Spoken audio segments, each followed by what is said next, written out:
अच्छा, इस कुएं को देखने के बाद आपको अंदाजा तो हुआ होगा कि कितना गहरा और कितना ही वसी है, और इस पानी से तो मेरे ख्याल से तकरीबन कई आबादियाँ मुस्तफ़ीद हो सकती हैं। और ये सारा किला और इसकी रियाया और इसकी फ़ौज और इसके जितने भी लोग थे वो इस कुएं से मुस्तफ़ीद होते थे। और इसके साथ यहाँ पे आगे अगर मैं आपको बताऊँ तो यहाँ नीचे कोई 100 तकरीबन 42 या 49 सीढ़ियाँ हैं।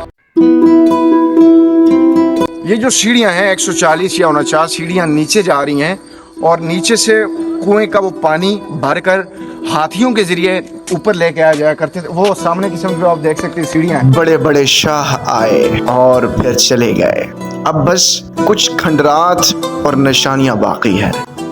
यहाँ से पानी रात के ऊपर लेके जाना कोई इतना आसान काम नहीं। अब जितना आप नीचे की सिम पे जाएंगे तो उतना अंधेरा आएगा, और हमारे पास प्रॉपर लाइट्स नहीं है जो आपको कवर करके दिखा सके, बट ऊपर रहकर जो मैं आपको बता सकता हूँ वो इंशाल्लाह बताने की भरपूर कोशिश करूंगा।